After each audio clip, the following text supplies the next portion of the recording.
Hey everyone, welcome to Succession Stories. This is going to be a lot of fun. I have three siblings who have joined me today from the Kurt Lesker Company. And there's so much to talk about. There's so much to learn. So Kurt, Kristin, and Jenna, thank you, each of you, sincerely for being here today. I would love for each of you to just give a brief introduction because I cannot do all three of you justice. And we'll learn a little bit more about the company in a little bit. So Kristin, why don't you go first? Sure. Hi, thanks so much for having us on today. We're really excited to talk about the business and kind of our succession, and hopefully we'll have a great time. So I'm Kristin Lesker Eisel. I am the global HR manager at the business. I run everything around HR, safety, diversity, equity, and inclusion, talent acquisition, benefits, payroll, everything that really revolves around people. I've been at the business now for about 15 years. And prior to the business, I worked at a couple different places, and I also got my bachelor's degree from Duquesne University for psychology and communications.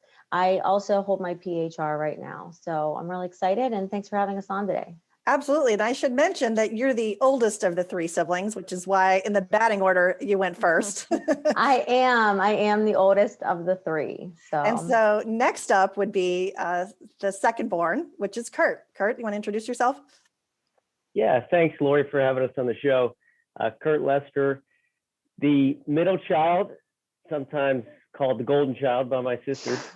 But I'm the president and CEO. I've been with the organization for 15 years.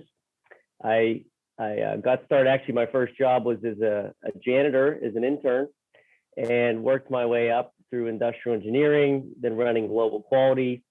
I moved over to Asia for 3 years, which was an awesome experience. Went into sales, and then in 2015, became the president. So really excited to be here and talk a little bit with you. Thanks, Kurt. It's and certainly last but not least, the youngest here is Jenna. Yeah, save the best for last, right? That's right. So my name is Jenna Lesker Lloyd. I am the youngest of the three siblings. I have been working at the organization now for around 9 years. I'm the director of finance and strategy. I manage our finance department, quality, sustainability, and strategic facilities. Through my backgrounds in finance accounting, I've got my bachelor's in finance accounting, my master's in accounting and information analysis from Lehigh University, CPA, love numbers. I could talk to you about Excel spreadsheets all day. Spent a bit of time in our UK office for about 6 months there working on operational excellence. Just really have a passion for numbers and for quality. So happy to be here and excited to talk to you. Awesome. So you collectively are the third generation, which is kind of nice because there's three of you. It makes it fun. And we'll talk more about your family in a second. So this is a third generation business. You've had some transitions. We're going to talk about that as well. And let's just learn a little bit more about the company. So Jenna, what does the company do? How big is the company? Things like that. Sure. So we we're a leader in the design and manufacturing of vacuum technology solutions for research and production applications, from the simplest of components and fittings to intricate vacuum chambers and precision computer-controlled deposition systems. So what does that mean, right? We like to say that we enable technology for a better world. So our customers are going to be doing really interesting into applications, whether they're doing research on the next OLED display, LED, they're working on the sensors in your vehicles, and we provide them the tools and the capabilities to do this next level research, to give us the next thin film battery, to give us the smart pill that you're going to take and you're going to consume and that your doctor will get information out. So that's what we do. We're a global company. We're headquartered here in Pittsburgh, Pennsylvania. And we have offices as well, European headquarters in Hastings, UK, and Shanghai, China. We're about 420 employees strong, and we've got some other offices throughout the US and throughout Europe and Asia. So. Wow, that's a really incredible, and we want to learn more about that growth story, but that's, so you're a global business. and a pretty technical company. And I also want to just give kind of a shout out to Kurt, because he and I initially talked about, I was going to interview him one-on-one. And he said, I really would like to include my siblings. So the idea for the three of you being with me today is really Kurt. And that says a lot, obviously, from what he thinks of you together as siblings and in this family business. So anyway, I just wanted to share that with the audience. And I don't know if both of you knew that, but I wanted to share that with you as well. Well, we really like each other a lot. I mean, I think sometimes you hear about family businesses and there's there could be a bit of a struggle working with your siblings, but we actually really like each other. I mean, we spend a lot of time in work together, but we spend a lot of time outside of work together. We really enjoy each other. Yeah, and we always really like to support one another and see each one excel and succeed. So I think that's probably been one of the most exciting things just about working together, is seeing each other in maybe a different light than a lot of people get to see their siblings.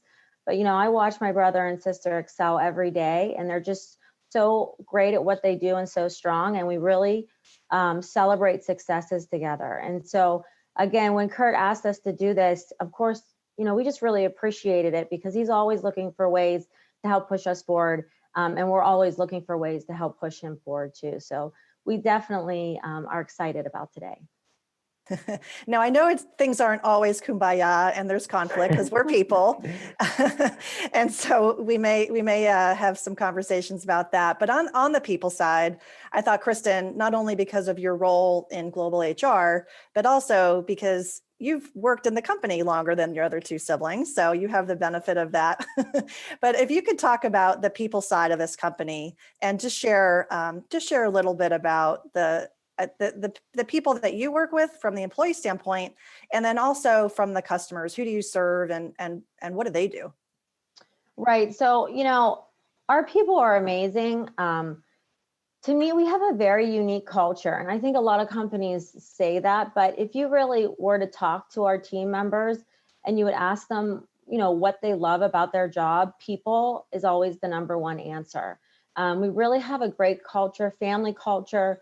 We have our spirit values, which are sustainability, passion, integrity, respectful, innovation, and team. And those are values that our people came up with. They were not values that were given from the top down. We did a grassroots effort to come up with those values. So they're not just on our wall, but they're ingrained in who we are. And when we make decisions, when all of our people make decisions, we go back to our spirit values. We've been so lucky to have such amazing team members throughout the year that have stuck with us. We have a lot of team members that have been here a really long time. Our executive team has such a good mix of people who've been with the company for 30 years to people who've been with the company for 5 years. But, we're so strong, and we keep getting stronger every single year. And I think that, they're all really smart and intelligent and driven in their own right. So we're so lucky to have them.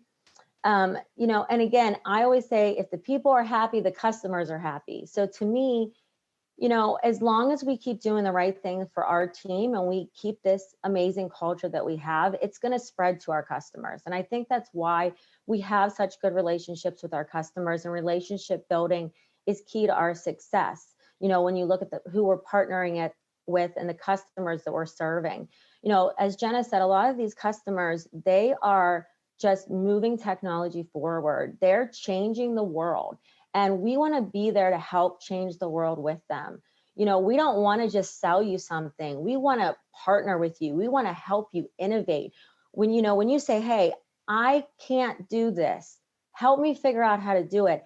Our team, they want to do that. We're ready to do it. So when you look at, we serve, again, optics, OLED, semiconductor, UHV, a variety of different markets. But really what they're doing is they're creating a cell phone. They're creating a smartphone. So every time you look at your smartphone, think of us. We helped our customers do that. They're creating flat screen TVs. When you walk into your house and you take off your really cool aviator sunglasses, guess what? That was done in a vacuum. Or, everyone's washing their hands now. Let's wash our hands under a faucet. That faucet, it didn't happen without vacuum. But what's really neat, I think, are things like cancer research, the innovations that's happening in the medical world, and space. I mean, you watch SpaceX put a rocket into space. Our company Vacuum, we helped to make that happen.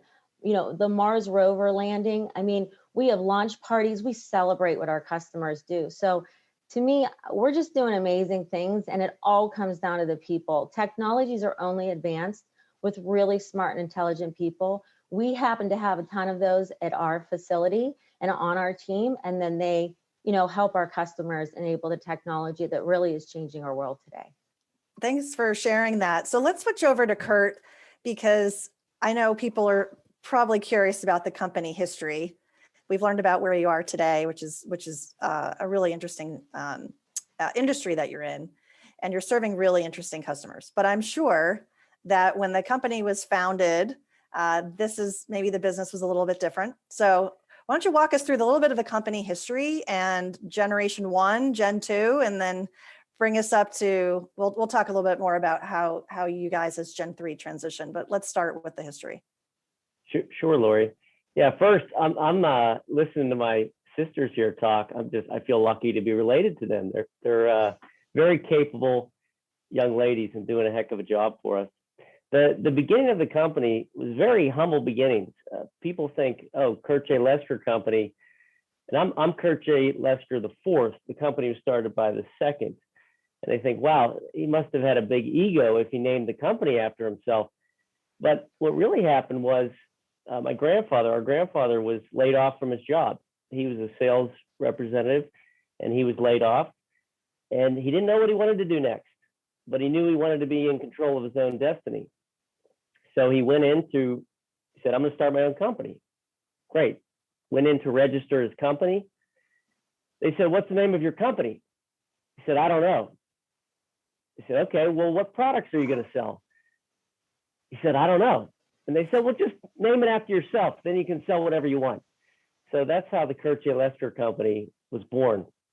And our grandfather was a true entrepreneur. I mean, he would do anything he could to try and make money to service customers.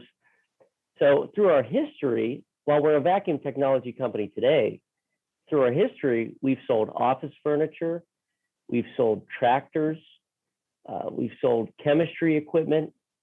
And what would happen is he'd say, okay, we want to outfit our office with furniture. And he'd go get a price on furniture. And they said, here's your price. He said, well, what about if I'm a distributor? They said, well, here's your better price. He said, okay, we're now a distributor of Hahn office furniture. We're going to start the Lesker Office Products Division. And then it's born. Of course, over the years, thankfully, we focused in and we started to divest those other businesses. But if you look at through the 60s, through the space race, through the development of computers and televisions, vacuum technology really started to take center stage. And the exciting thing for us today is just all the different applications that Jenna and Kristin talked about. If you look at the history, being that this is about succession, Kurt II, he was the first, I'm going to say the first 35 years of this business were just scraping to get by. I mean, every year, are we going to have enough money to pay people? Are we going to be profitable, make a little bit of money, lose a little bit of money? And that was a real challenge, as I think it is for a lot of companies that start up. In 1976, actually, before my father joined, our mother joins the company, 1976. She's here 3 years before our father. And she's involved in the organization. Now, she'll go on to a 45-year career as the head of IT, but she was doing everything, as you typically wear many hats in a small company. Anything she could help with, whether it was writing board reports, whether it was sending out invoices to customers, she would do it. 3 years later, our father joins the company as president in 1979. 2 years after that, his father moves out to California from Pittsburgh, and he becomes the chairman. My father's the president. My mother becomes the vice president of IT. And my father has a sister and a brother, and they're also part owners. They're on our board of directors. And I think that as we get into our story with our parents, I don't think they talked as much as a family about succession and what that meant and what it would look like when somebody passed away. But they really did a great job working through this, because a lot of companies don't even survive to the third generation. And they did a great job when our grandfather passed away in 1999. You know, they made sure that the company was stable and that it had the right leadership team in place to be successful into the future. So that's kind of the generation 1 to generation 2, and then we can get into the generation 2 to generation 3. Yeah. Humble beginnings, but exciting how it's progressed. Yeah, no, thanks for sharing that. Let me ask you a question about the G2 transitions. So was that a foregone conclusion that your father was going to take over as president? Was that a smooth transition? It was not a foregone conclusion, no. And there were some challenges through that transition. I think the communication was not as open as it could have been, and it did create some family conflict. That conflict lasted a little while, but thankfully it's all been resolved. Thankfully, those difficult conversations have been had, and we've gotten to a much better place as a larger family unit. So you mentioned earlier in the description, Jenna, of how big this company is today. But so Kurt, do you know back then relative size? Was it about half in the size of, I don't know your revenues, but just your employee size or some dimensionality just to compare? Yeah, in 1976, so the company started in 1954. In 1976, when our mother joined, the company is $2 million and has 12 people. So that kind of gives you an idea of how things have evolved. And now we have, as Jenna said, over 400 people. We're much, much larger than that now. And a big part of that, I'd say a big part of that growth story has to do with our father's vision.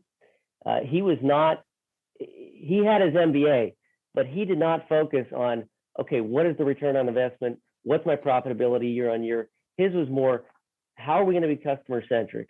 How are we going to grow and become a global organization? So he decided we need an office in the UK. We need an office. Actually, we put an office in Budapest, Hungary before the wall came down really early on. Opened up an office in 2007 in China. And there were a lot of difficult conversations back then between generation 1, generation 2, the other board members saying, we have to shut this down. We have to shut this down. It's not profitable. And he just kept on his vision, very committed to it, unwavering. And we're very thankful that he was, because we couldn't be who we are today without a lot of risk and a lot of fortitude to just see the vision of what we could become. Yeah. Go ahead. Yeah, what I would just add to the story, just to give it a little bit more context, is as Kurt mentioned, he started out as a manufacturer's rep. Then it was a distributor. Then it was a national distributor, right? Then it became a global distributor. Then we started manufacturing. Then we started building full deposition systems. So we've taken this progressive steps at every point. We've just kind of grown our product offerings and our capabilities. But it definitely happened, over time, taking risks and seeing how it went. And typically those risks were well worth it. Yeah, and that's something common that you hear about, right? With Gen 1, building it, getting it off the ground, trying to figure out, as you were describing with Kurt II, that he did a number of different things. He made some pivots. He was trying to figure out the market and where the growth opportunities were. And then when your dad came into the business, who's Kurt III, that he was trying to take it to that next level. He was taking it global, and it did have some risks, but then obviously it had rewards. So we know his name. We haven't mentioned your mom's name. I think we should. Your mom's name is? Cindy Lesker. Cindy, yeah. And she's an important part of this story. So just want to acknowledge her there. So she had joined the company. She was by his side for a lot of years, because she's still part of the company today, correct? Yeah, actually, Cindy, the interesting thing, Cindy's kind of the unsung hero, or the person in the background. And she's always been pretty comfortable with that. But she is currently now our chairwoman of the board. And she's doing an excellent job. When our father passed away in 2015, she took on that role, and she's really been working great with the board, the executive team, to help continue to push the business forward. But the interesting thing about that story that Kurt happened to leave out, and I'm happy to just jump in and correct that, but was that our father, Kurt III, actually asked Cindy to come to the business and decide if that was the direction that they wanted to take the family. So he really valued making sure that she was on board and that she was ready to go, because they were going to work together for the next, 35 years in the business. And so what people don't always realize is that every risk that he was taking, she was there behind him, risk managing, while he was pushing forward from a visionary standpoint. But yeah, Kurt does an excellent job of really going through that story. But Cindy definitely is a huge part of the company, and really, she's kind of just like our guiding light. She's there to help us through with everything and support us, which is awesome. Yeah, I read an article recently, I think that your company had on your blog, which acknowledged her contributions in the company. It had a great photo of the three of you with her. And I know we thought about asking her to come on, and maybe that'll be another episode with the four of you. That could be fun. No, but she's here with us in spirit, and so is your father. So let's switch to talk about Kurt III. And he did pass away. And so Kristin, you talked about that 2015. I'm going to go back to Kurt, because I think, Kurt, for you and your transition here, as we talk about from G2 to G3, you're a key part of this story and your personal experience. And obviously, Kristin and Jenna, I'd love for you guys to chime in as well about your feelings in this time. But Kurt, just take us back. What was happening in 2015? Yeah, in 2015, for me, I was the vice president of sales, and I had just recently become the vice president of sales. I was in Shanghai on a business trip, and I remember getting a phone call from my father, and this is kind of in the middle of my night, so I'm wondering, okay, what's going on here? And he said, I need to talk to you. He told me that he had cancer, sarcoma, soft tissue cancer, and that he didn't know much else. He just said, hey, I have something we need to figure this out. So, okay, do you want me to come back? No. I mean, he's very clear. There's nothing you can do. Stay there. So I finished my business trip, came home, and it was really the next 7 months. He passed away in October. The next 7 months were very challenging for the family. I think we all expected, because he was such a larger than life figure, that he was going to live forever, that somehow he was going to beat this. There's no way that could take him. And he did everything he could, and we did everything we could to try and get past it. But unfortunately, he succumbed in October. But through that time, I mean, we had business meetings in his hospital room. I mean, he was very connected to the business throughout. We talked a lot about things as a family. We had set ourselves up for success by years prior. I mean, 5+ years prior, having monthly family planning meetings, putting in place a succession plan, putting in place an estate plan, so that in the event something would happen, it wouldn't be chaos. And really credit to my family and our leadership team, our executive team, and our board of directors. They were very supportive when the time came and it looked like it was getting near the end. We talked about then transitioning me early to the role as president and CEO. Probably would have been a couple years from then, but making that transition early. And I didn't want to do that without the support of my family, the board of directors, and the leadership team. And thankfully, they were all very supportive of it and have been ever since. So that was really, really important for me. I think when you're taking on a role like that, there's definitely things that go through your mind. Am I ready for this?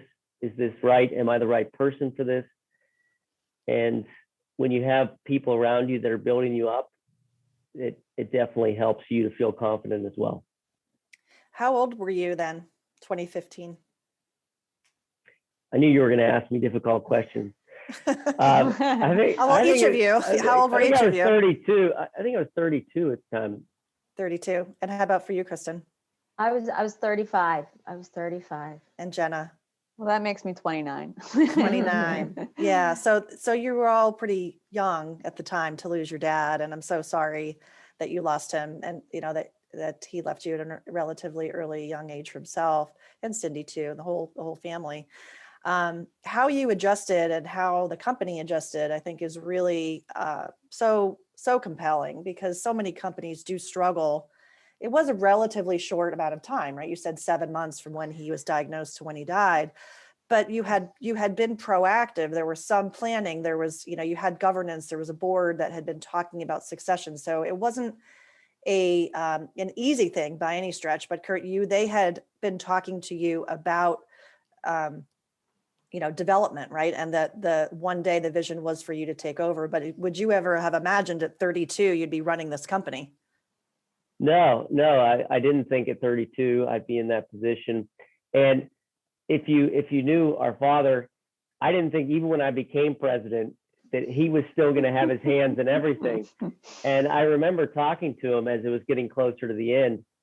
We both were kind of joking around with each other, and he said, "Hey, Dad, here's a good thing. You're not going to be in my hair. You're not going to be second guessing every decision that I make." And he's like, "Yeah, that's a big benefit of this." And we also said that he's had such a great career, and there were no regrets. I think Jenna and Kristin would agree.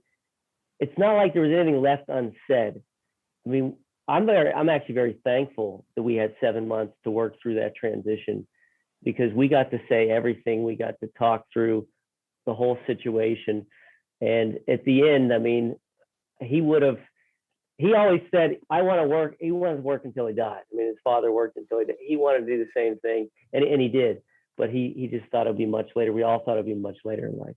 Yeah. The one thing I would add to the succession story, so we really focused a lot on the family succession, but the reason the business succeeded throughout that was because of our executive management team. I mean, we have, I would say, the best executive management team in the industry. I mean, when Kurt the third was focusing on his cancer and focusing on getting better, the business didn't skip a beat, because we just have such strong leadership, and we are running a business, right? Not everything didn't have to go through Kurt. It wasn't a one-man show, right? He built a business with just excellent leadership. And that was one of the things that I was just very proud of that he did in the business, was he created a real business with a real leadership team. Yeah. And Kristin, what are your memories from that time? Yeah, I mean, it was definitely difficult. On a personal side, I have and had 3 kids at the time. I was trying to manage work, personal, and the business, and trying to spend as much time as I could with my father. But for me, I agree completely. There were no regrets. If he would have passed away in a week, he would have left us in a really great spot. He was really thoughtful about having family planning meetings and getting us to work through what people always think is, you're going to work through it after they're gone. But really, everything you need to work through is when people are here, because a lot of the things that happen is your emotions become very heightened when this happens, right? Everybody kind of deals with death in a different way. So he knew that, because he had gone through that, and he wanted us to be able to come together and, kind of mold together to be successful as a family and as a business.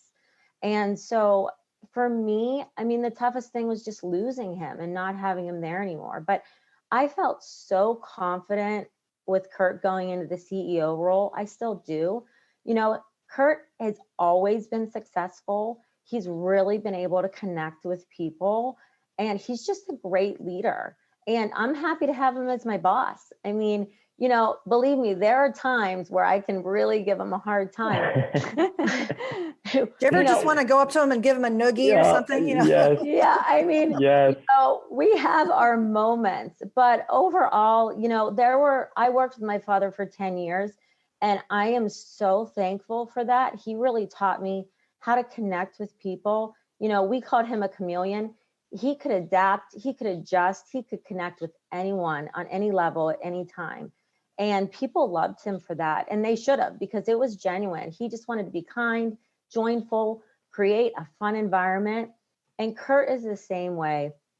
But what Kurt, I think, really brings to the table, it's a little different, you know, as we're moving into the next generation, is this idea of diversity, equity, and inclusion. I mean, Kurt is he is such a champion of this in our business and his own life. And I think that he really allows for everyone to move up and be successful. And I know that Jenna and I and some others have, you know, worked with him along the way on that, but he does an excellent job. And so, you know, in 2015, like Jenna said, our leadership team was on point. They were running the business. They were doing amazing things. Kurt was ready, in my mind, to be the CEO, even if in his mind, he, you know, may have had some doubts here and there, or just trying to get in the mindset. But I think everyone knew he could do it. And if you look at how our business has grown from 2015 till now, you can tell that he did, and he continues to do it. So yeah, I mean, it was tough, but our father, mother really set us up for success. And luckily the three of us really do communicate and care about each other, and we want to see the business move forward as well. Yeah, and it was not an easy time, I'm sure. And there's always challenges. You guys are making it sound like you were able to work through those challenges really, really well. You're a strong family, and that foundation was great. I mean, I talked to other family business leaders on this show where they don't want to be in the same room for Thanksgiving dinner, right? They don't want to be talking business on a Friday night. And that strikes me that your family culture is different than that. But I'm sure just sort of rewinding in that time and thereafter, there were challenges, whether it was challenges within the family or challenges within the business, customer communications, you know, what have you. I was just curious just to go around, and maybe Jenna, we'll start with you. You know, what do you recall from that time? You were 29 and you were probably newer into the company. And but what are your memories from that time of something that was pretty challenging that you had to deal with? Yeah, so I was getting married in 2015. I got married in September of 2015. So for me, it was a bit challenging in that it was supposed to be the happiest point in my life, and it also was a really difficult point in my life. And I was lucky to have an amazing maid of honor and my sister and my mother and my brother, who all just came around and just made sure that it was special for me and a really joyous occasion. But that was extremely difficult. I still have trouble, you know, when you go to another wedding and you see the daughter-father dance, it always, you know, gets me a little bit. But that was a very difficult thing for me, just because it's such a momentous occasion. And our father was the life of the party. And so for me, you know, the hardest things are the big events, the big, fun, exciting events. Those are the times where, you know, I miss him the most, because it's like, oh, he would have made this better. And unfortunately, he wasn't able to physically join my wedding because he was in the hospital room. And so that was a bit of a challenge. But really, I mean, I go back to my comment before on the work front. I really had a lot of confidence in our management team, and they really helped, I think, me and helped our whole family be able to focus on, you know, our father and during that time. Yeah. And Kristin, how about for you? Yeah, for me, again, it was, I'd say the challenges were more personal. You know, I had, like I said, I had three children. My oldest actually has a special need. So, you know, I was working through just having three young kids, one with a special need, you know, also, you know, diving into the medical side of what was going on with our father. You know, we didn't tell people for a couple months because he was so adamant that he was going to get better, that we were just kind of waiting until we were on the other side. So, you know, he was in the hospital. People didn't know it. We were working from the hospital. We would go sit by his bedside, do work. I mean, I can remember having business meetings there, just working through it with him. So I guess the hardest part for me is I never actually thought he was going to be gone. He just had such a good attitude about it. So, and I didn't know exactly how to work that through with my kids, but in the end, it all worked out, and I did my best. But it was hard to see my sister go through what she was going through with the wedding. My dad watched it. Luckily, you talk about technology. My brother-in-law held the phone up the whole time she was getting married, and he watched it via Skype. The hospital let them bring in a big screen TV, and his brother and his sister were right there next to him. Oh, that's nice. So that was pretty awesome. That is awesome. But yeah, I'd say the challenge was definitely more on the personal side. On the business side, we felt confident. We really felt confident that no matter what happened, we were gonna be okay. And with Kurt being the vice president of sales and us already having so many amazing executives, a lot of those relationships were already there. So yeah. So Kurt, let's have you answer this in terms of challenges. I know you addressed a little bit before. How did you build that confidence that, hey, I got the baton now, I can do this? Yeah, well, much like what Kristin said, big personal challenge. When you lose your best friend, your mentor, your father, I mean, that is not easy to overcome. On the business front, as I knew that it was going to happen, that time was going to happen, and I was put into the role. I had worked for 4 of our vice presidents through my career. So I had built relationships with them, and I knew them as my manager and my leaders and mentors over that time. So each one of those executives I went to, and I said, look, I understand. I mean, Kurt has been this wonderful visionary leader. If it's too much for you and you want to go do something else, I totally get that. I just want to know where you stand. And each one of them, thankfully, said, Kurt, if you're in, I'm in. I said, all right, well, I'm in. And getting that commitment one by one to the future, where we were headed. And I was very clear with them. I said, I don't have all the answers. The training wheels are off for all of us. There's no one to go to, because Kurt was kind of one of those people you could go to, and no matter how bad it was or what the issue was, he would provide a pretty good solution or path forward. I said, I don't have all the answers, but we have the answers collectively. We can work through anything. And that's really what we've done. And we've added on some additional leaders from the outside, which are just phenomenal. They've worked right in. I think the key thing when you're trying to build a strong executive team in a family business, there can't be family on one side and then executive team on the other side. It's one group. So we 3 here are part of that executive team. But I want a non-family executive to feel exactly the same and treated the same as a family member who's an executive. That's really, really important, so that they know that they're part of the company family, and we try and make it an overall corporate family. Well, that's a good segue to the next thing I wanted to talk about, which is values. I mean, I worked in a 3rd generation company, and values were really, really important to the family. And you could tell that over their 120-year history that had spilled over into the company culture. It was definitely part of it. I would guess that your spirit values, while Kristin had mentioned that they had come from employees, but maybe they're influenced by the culture of your family over the generations. So I wanted to ask a couple of questions about that. Have you guys each take a perspective on it? But Kurt, let's start with you and talk about the pandemic, because it's not easy to have gone through, and what we're still going through as a society and business community. And I wonder, though, about your company values, your spirit values, how that has helped the company and your people and your customers get through this challenging time. The pandemic has definitely been a challenging time. I mean, unlike anything that I have seen.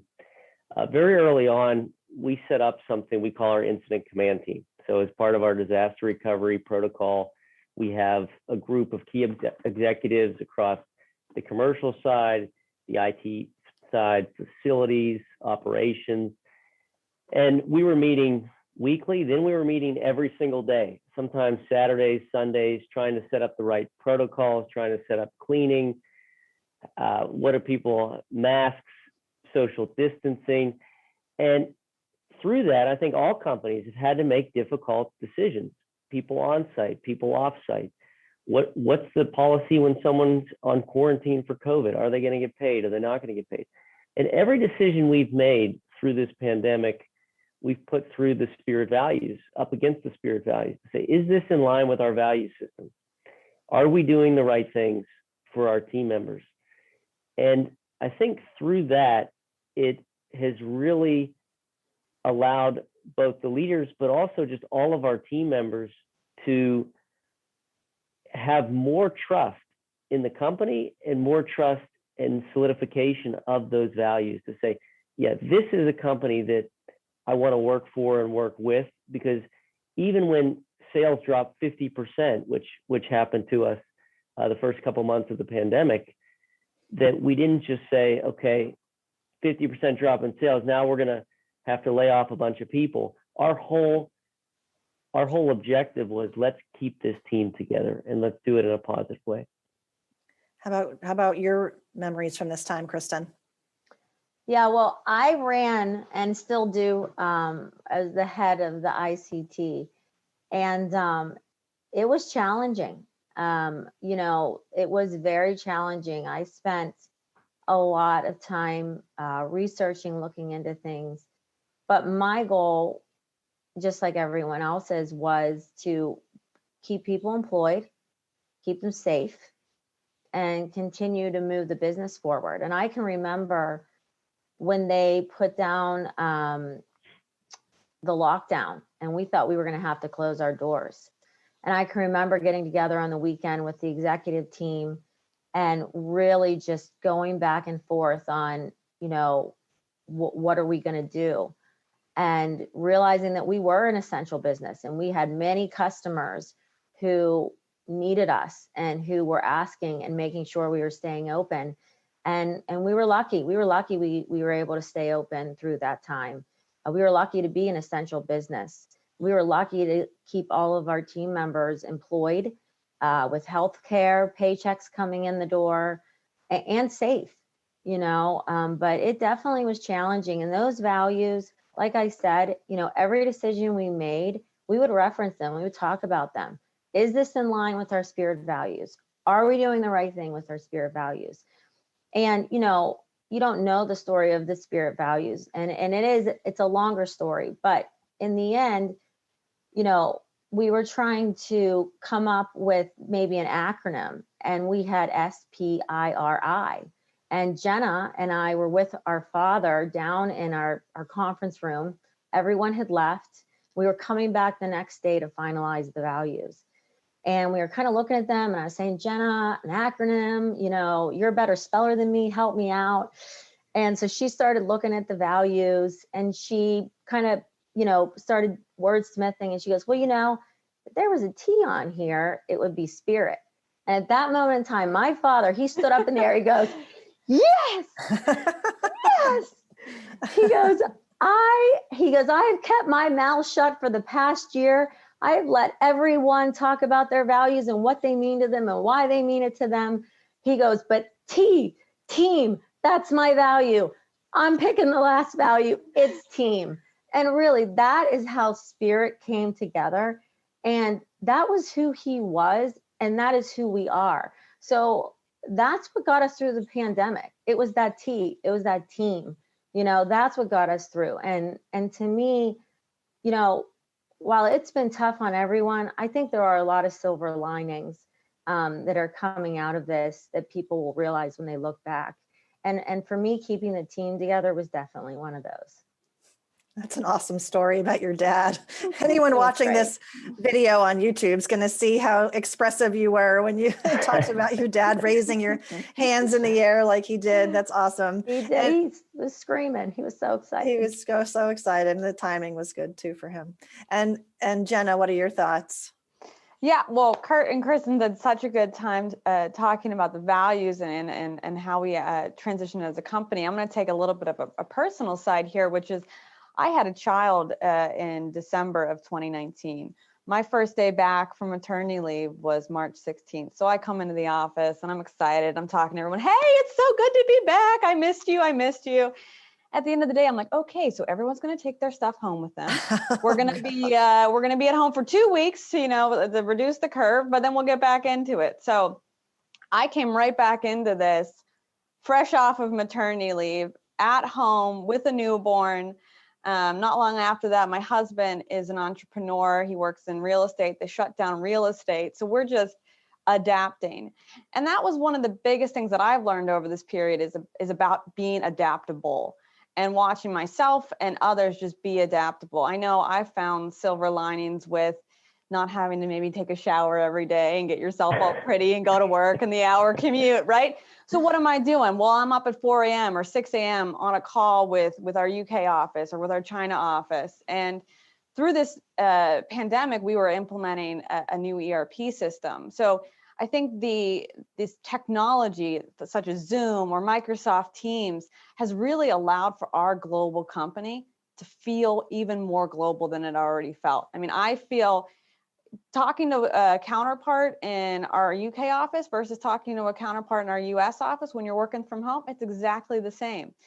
And so that's been a really interesting aspect of the pandemic is how we've actually come, I think, in a lot of ways closer and more together as a team through technology and through embracing this technology.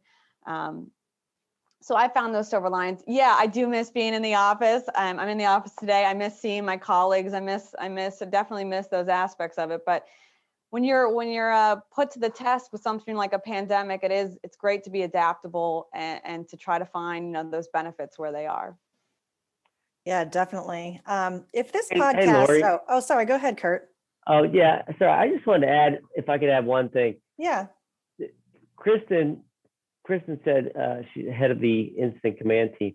I mean, I got to tell you, I mean, Kristin was phenomenal throughout this pandemic. I mean, she just took on, it's probably taken years off of her life, but she has taken on so much, always nonstop, worrying about team member safety, worrying about how the person's going to get paid, how are they going to be able to take care of their family. And it is just, I mean, it's been tremendous to watch. I'm so thankful to have her on board. But Kristin and our general counsel, her name's Stacy Beal, they have gone above and beyond. And it's been, I mean, I told Kristin, I said, this is actually the year of Kristin because it really has changed perception. So Kristin had a flexible arrangement before where she would work in the office some days a week and at home some days a week. And, I always saw that as like, oh, that's a great benefit. You're working from home. In some ways in my mind, it was easier to work from home. Having now seen what it's like working from home and people on video now, I mean, actually you get a really good look into their lives, the challenges they deal with, the background noise, the family members. I mean, there's so many pulls on people's time that it's totally changed my perception of people that are working from home or working from the office. And thankfully, even though we had to send about half of our employees off site for the last year, we haven't missed a beat. And that's been great. And so just a big thank you to Kristin. Kudos to you guys. And I love how you even just recognizing each other in this. There's probably people listening. They're like, oh, damn, I can't even have a good conversation with my, with my brother-in-law over a beer. And they're in business, so highly functional. This is amazing. So I'm gonna tee up a question to you guys and give you each kind of a second to think about it. But if this podcast was a message in a bottle, and there's something that you would say to the next generation who's not yet leading the company, what would that be? You want me? I could start. give them time to think. My message would really be that don't wait to have the conversations that need to be had. Don't wait. It's never too early to start talking about succession and the what ifs, because you don't know when those what ifs are going to happen. And sometimes the conversations that are maybe that there's a lot of anxiety around having, once you have them, once you get those issues out in the open, once you start talking about it, that's when you find very creative and unique solutions. And there's a lot of great expertise. There's a lot of people out there that specialize in this. The consultants, advisors, I mean, talk to them, have the conversations. They have seen a lot of this before. And so for us, that was really a big boost. And it is today, as we're going through kind of our next round of estate planning, succession planning. There's great resources out there. And if you're just willing to put yourself out there and maybe be a little bit vulnerable as to here's our situation, here's some of the challenges we're dealing with, people want to help.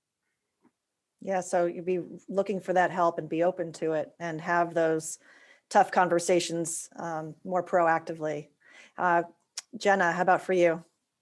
Yeah, so what I would say is that you have to put your family first. That, the relationships that you have with your siblings or your parents, hopefully my son's going to listen to this and be nice to me, but, you have to put those first. Those are more important than anything else. And you just got to care about the human side, right? You can get into the business and you start talking business and you can kind of, I know I can, start to be very, logical about things. But you the human side's so important. And through everything, you only have one family. You got to take care of them. You got to love them. And then that's the most important thing. Thank you. And Kristin? Yeah, for me, all those things they said, I agree with, but definitely the communication and just being able to understand that you have weaknesses and so do the others in your family. And if you dwell on those, you're never going to move forward. And you really need to think about people's strengths and how to push them forward and help them succeed. Because at the end of the day, you only have one life, you only have one family. And if you have the opportunity to be in business with those same people, you can make it successful, but it's all about how you approach it. And I can tell you that, I worked with my dad, like I said, for 10 years, hand in hand. He was my boss for 9 of the 10 years, my direct boss and mentor. And, there were days that he made me crazy, but when I look back on it, his strengths, what I learned, the opportunity that I had to spend that time with him was amazing. And people who get into business with their families, if it's all about tit for tat, who gets this, who gets that, you're never going to look back on it and feel great. You need to come together as a team and you need to look at people's strengths and you need to help them be successful. And sometimes that comes with really hard conversations. But if you don't do that communication, if you don't have those hard conversations, if you're not honest, and you don't look at yourself in the mirror, then you will never move forward. Because just like any great leader, if you don't educate yourself, if you don't learn how to change, you will stay stagnant. If you look at any great leader out there, they continue to educate themselves. They look at their weaknesses. They take advice from others, and they make adjustments. And so you have to do the same thing when it comes to your family members. They're just as important as anyone else's advice you're going to get moving forward to be successful. So I always ask my guests if they have a favorite quote, which starts to signal the end of the episode. So I'm going to do that with each of you to share something about leadership or entrepreneurship, if you have a favorite quote. So Jenna, let's start with you. Quote that always comes to mind is actually my father's quote, which is "work hard, play hard." And I know it's not just his quote. I mean, a lot of people use that one, but that is, kind of the philosophy on how we built this business and how we continue to drive this business. You got to have fun. You know, I mean, life is short. You've got to love what you do, and you got to have fun when you're doing it. So, you know, work your ass off, but have a great time too. And that's what I would say. Okay. And Kristin? Yeah, for me, you know, I like it. They say leaders create leaders, not followers. And I think that what you find is that people who are really great leaders, they make sure and mentor others to be really amazing leaders. Because the only way to move forward is to replace yourself. So that's something that I really value. Kurt, how about yours? I go back to Teddy Roosevelt and his quote about the man or woman in the arena, and that it's, you know, it's not the critic on the sidelines. It's not their opinion that matters. It's the person who's daring greatly, who's courageous, who's getting kicked and knocked down and getting back up and continues to go. Because when you look at any entrepreneur and certainly our business and our family story, it sounds very positive here, a lot of great things. But over 67 years, I mean, there have been so many tough setbacks, points where it's like, can we go on? Can we get through this? And we just find ways. We find ways, and we find ways together. And at the end of the day, I don't think it matters so much what you do, whether you love what you're doing or not. For me, has to do with who you're doing it with and how you're doing it. And for us, with our family, with our executive team and our awesome organization, and doing it with our spirit values in mind, that's been tremendous for us. So an open question for any of you or all of you would be, if there's anything I didn't ask you about that you wanted to share, what would that be? One thing I'd just like to share for a minute, because I think it's so important. You did mention it, but just our mother and her importance in this whole story. So yes, our father was a visionary leader, but for me, I can speak for myself. The person that gave me confidence, the person that built me up throughout my life to be successful, and the person who really made sure that while she was killing herself in the business, but also that I would have a birthday cake as soon as I woke up, it was my mother. And she's just been this awesome force for good. And she's so passionate about sustainability and making positive changes that she's gotten us to where we are today. She's been a big part of that. And she's also going to be a big part of our future and helping us with the future direction and implementing a number of great sustainability initiatives.